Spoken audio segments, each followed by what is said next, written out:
प्रसार भारती अभिलेखागार की प्रस्तुति सदाबहार सुनहरे दौर का अनमोल खजाना।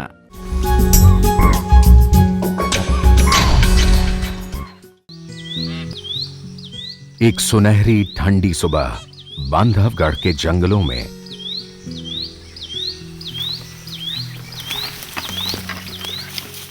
ये अभयारण्य विश्व विख्यात है अपने शेरों के लिए। आज हम निकले हैं इन्हीं की खोज में।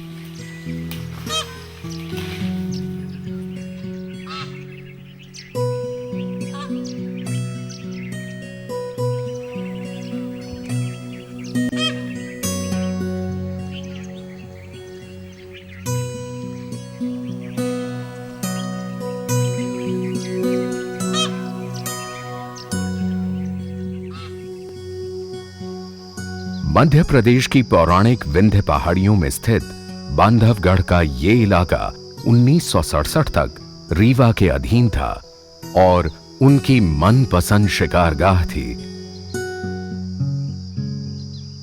आजादी के बाद जंगलों की तबाही और अंधाधुंध शिकार को देखते हुए तत्कालीन महाराजा मार्तंड सिंह के अनुरोध पर सरकार ने इसे अभयारण्य घोषित कर दिया। इसका नाम जंगल के बीच सबसे बड़ी पहाड़ी पर बने बांधवगढ़ किले के नाम पर रखा गया।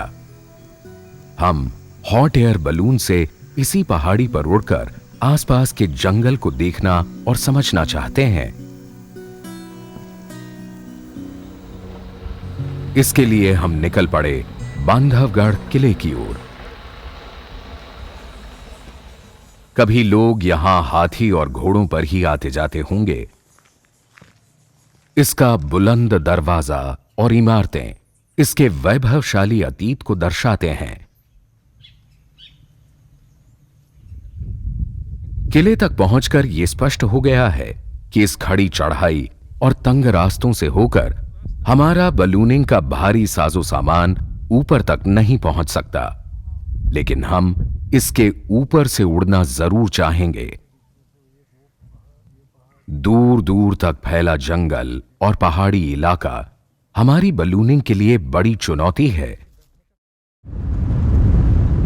उड़ान भरने के लिए सही जगह की तलाश हमारी सबसे पहली चिंता है।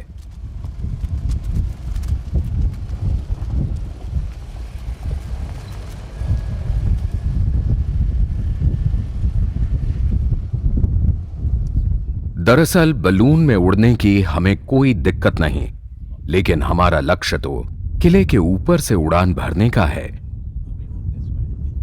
ठीक जगह और अनुकूल हवा के मिलने में 3 दिन निकल गए।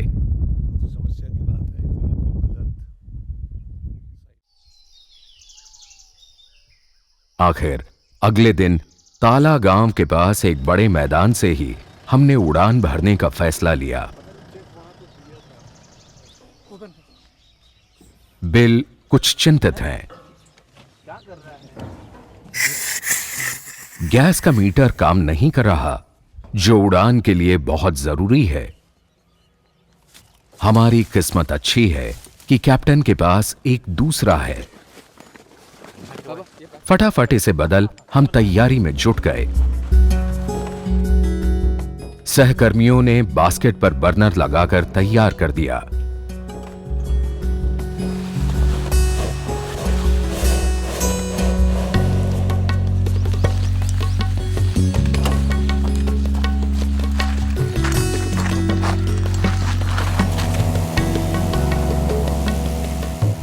सत्तर फुट लंबे गुब्बारे में हवा भरनी शुरू की।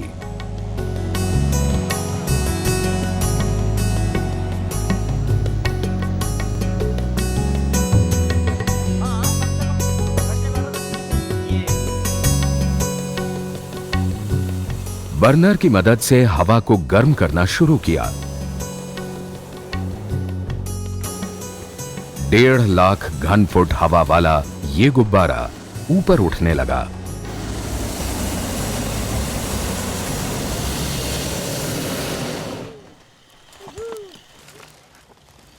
बलून उड़ने के लिए तैयार।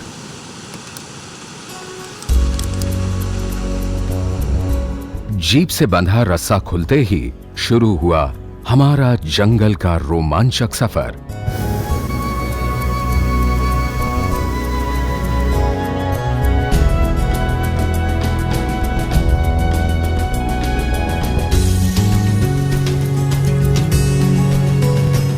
ताला में धुंध छाई हुई है।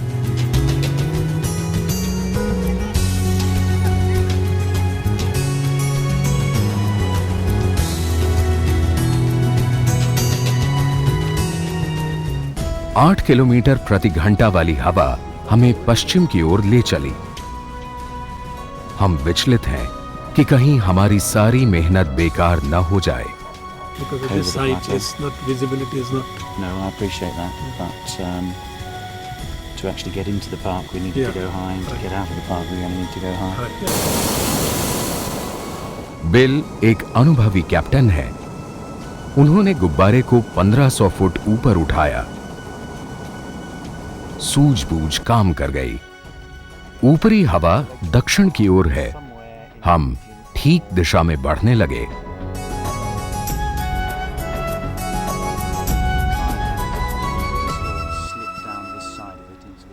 क्या गजब का नजारा है। घने पेड़ों से ढकी छोटी बड़ी पहाड़ियां, हरी भरी घाटियों का फैला जाल और दलदली घास के मैदान इस अभयारण्य की शोभा बढ़ाते हैं। हमारे ठीक नीचे हैं चक्रधारा के घास के मैदान, शेरों का मनपसंद इलाका।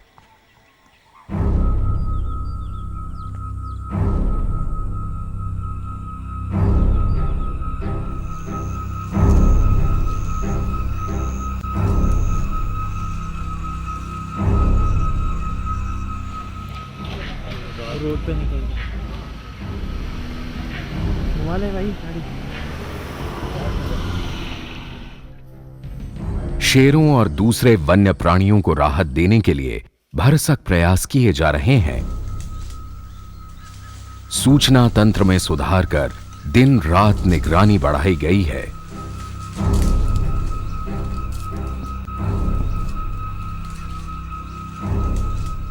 इनके लिए यहां शिकार, पानी, घने जंगल और रहने के लिए अनेक गुफाएं हैं।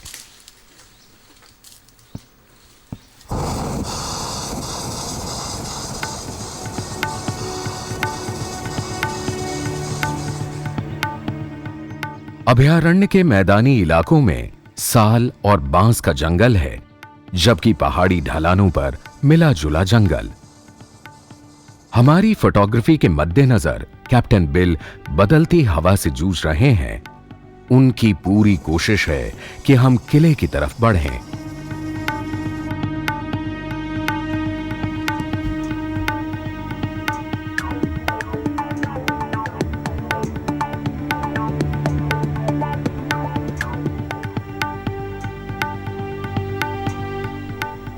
ढाई हजार फीट से ऊंची पहाड़ी पर स्थित इस किले का शानदार इतिहास रहा है।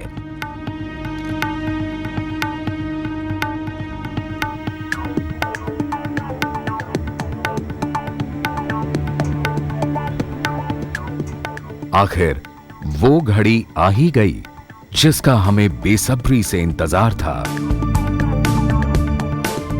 कहते हैं रावण को पराजित कर अयोध्या लौटते हुए भगवान राम यहां रुके थे।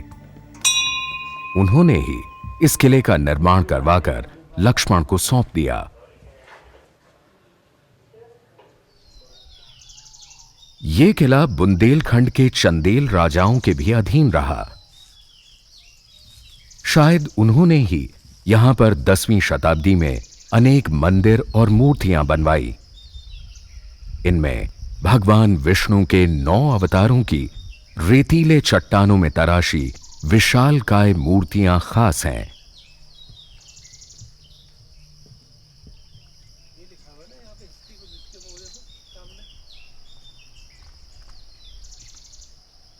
हमारी प्राचीन सभ्यता में जंगली जानवरों और प्रकृति का अच्छा समन्वय रहा है।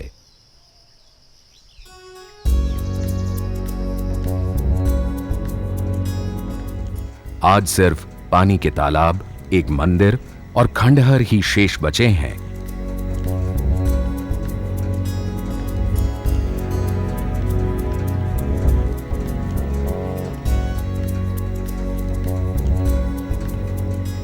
यहां 8 वर्ग किलोमीटर के समतल मैदान में कभी बड़ी आबादी हुआ करती थी। शानदार मंदिर, राजमहल और अच्छी खासी चहल पहल। क्या खूबसूरत दृश्य है। इसका लुत्फ केवल ऐसे ही बलूनिंग के सफर से लिया जा सकता है।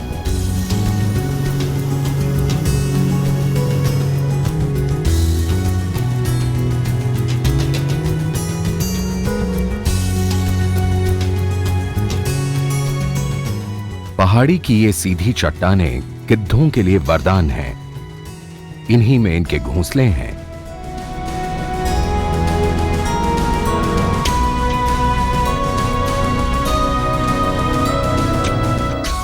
इनकी कुछ प्रजातियां लुप्त होने की कगार पर हैं। बांधवगढ़ के इन लॉन्ग बिल्ड वल्चर्स की संख्या में भी कमी आई है।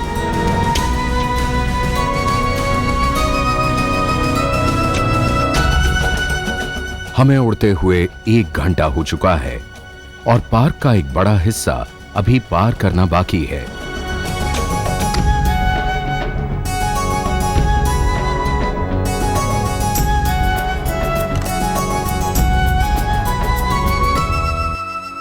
(448 वर्ग किलोमीटर क्षेत्र में फैला बांधवगढ़ नेशनल पार्क चारों ओर से 62 गांवों से घिरा है। अभयारण्य एक द्वीप सा बनकर रह गया है। वयस्क बाघ अभयारण्य की सुरक्षा छोड़ नया इलाका बनाने के लिए बाहर जाएं तो जाएं कहां? ऐसे में ये हादसों का शिकार हो जाते हैं। बांधवगढ़ को पीछे छोड़ हम उतरने की तैयारी में हैं। इस इलाके में ज्यादातर लोग भील, गोंड और बैगा जनजाति के हैं, जो कभी पूर्ण रूप से यहां के जंगलों पर निर्भर थे।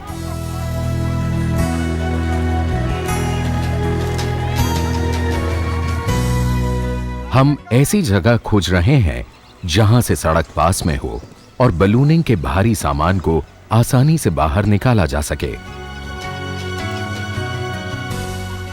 हमारे आग उगलते नायाब गुब्बारे को नीचे उड़ता देख ये लोग पीछे पीछे हो लिए। आगे खुला खेत देखकर कैप्टन बिल ने बलून नीचे उतारने का फैसला किया।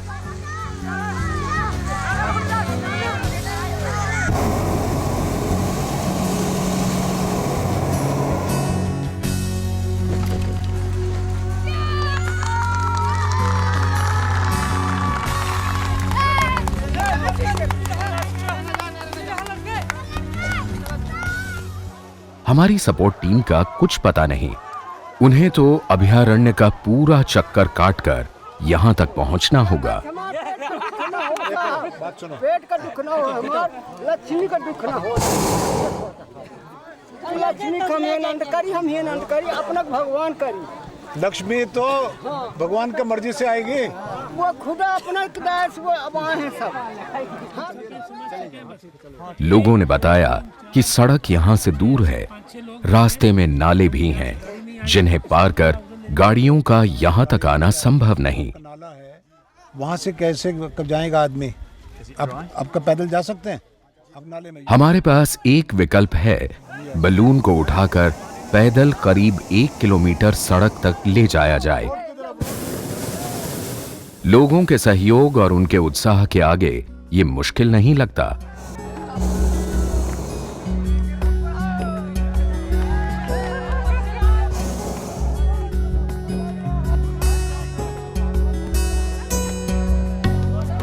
बलून का जुलूस शुरू हुआ और हुजूम पीछे पीछे।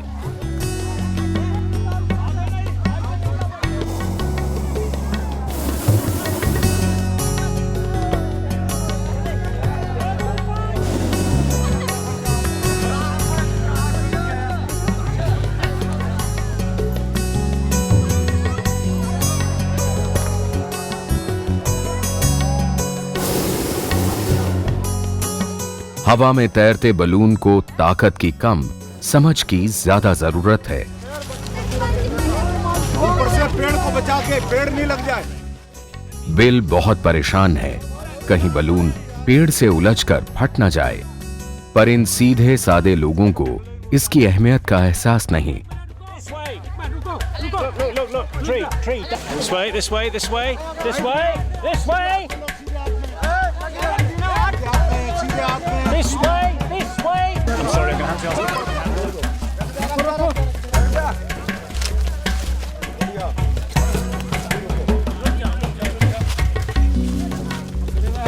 आशा नहीं करना, वो समझ के सही बात है भाई। आपकी मदद जो है काम आ रही है, बहुत अच्छा आपकी मदद है, पर मदद में नुकसान नहीं होना चाहिए, ठीक है ना?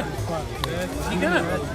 इसलिए ये निकाल के देते हैं आपको, पता है एक आदमी ऊपर चला जाएगा, ऊपर ऐसे खींच लेगा उसको धीरे से, ठीक है? अब एक और समस्या, आगे नाले को पार करना है।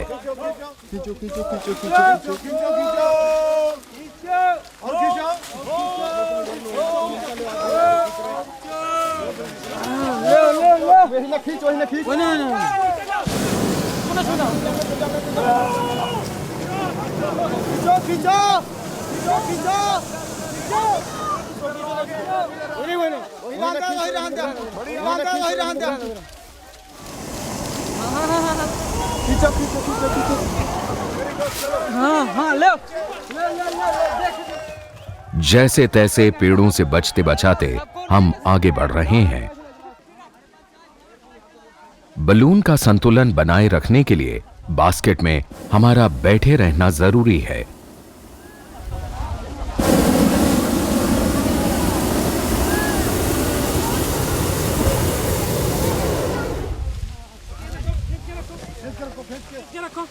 खींच के शाबाश, खींच के पूरा। अबे लटक जाओ,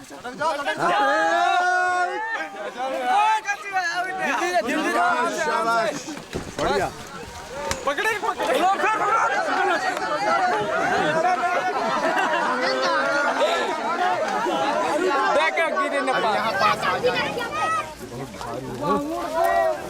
अब बारी है दूसरे नाले की।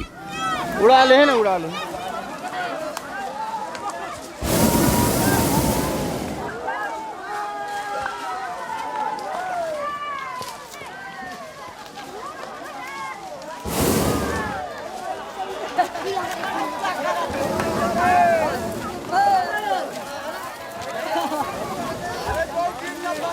निकाल ले अपना पन्ना।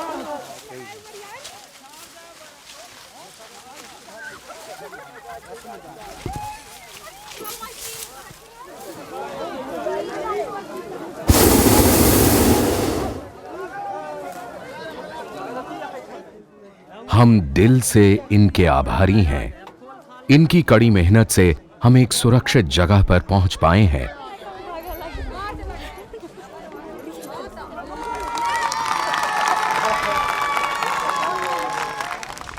सपोर्ट टीम आखिर यहां पहुंच ही गई।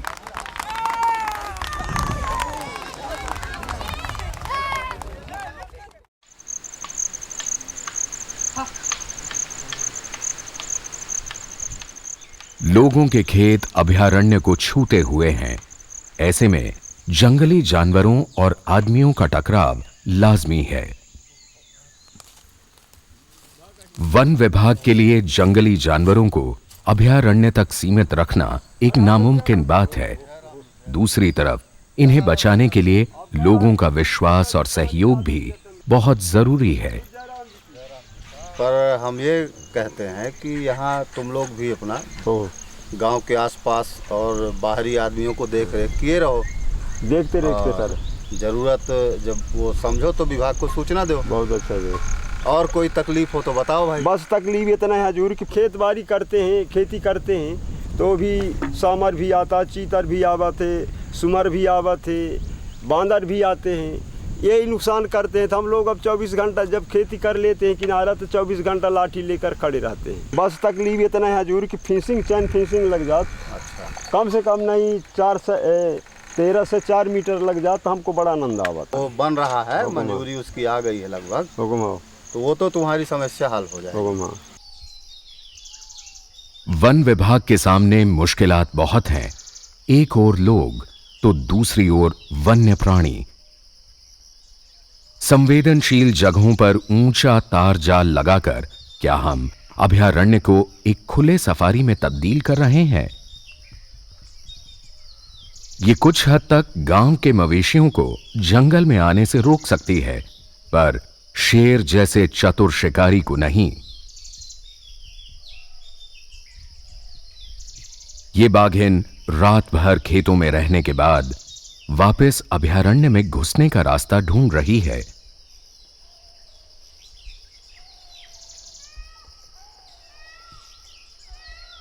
आखिर एक छोटे नाले से यह अंदर घुस ही गई। अब यह सुरक्षित है।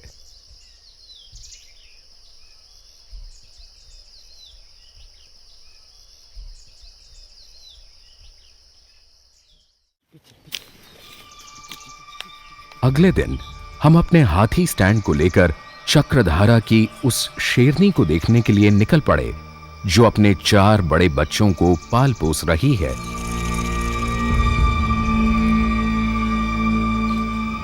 शेरों की फोटोग्राफी के लिए इस 10 फुट ऊंचे हाथी स्टैंड का हमने आविष्कार किया था। इससे शेरों का अच्छा फिल्मांकन किया जा सकता है जो हाथी पर बैठकर संभव नहीं।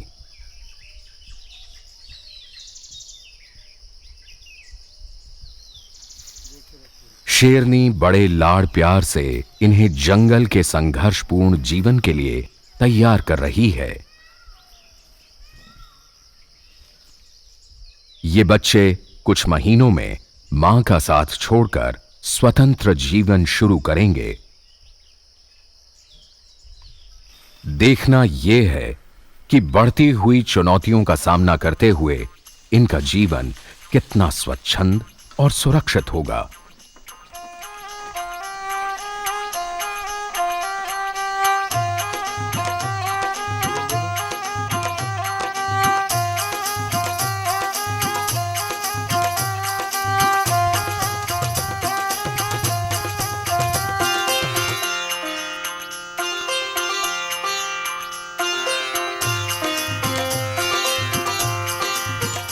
तैयार रहिए अगले हफ्ते बेदी बंधुओं के साथ एक और दिलचस्प सफर के लिए।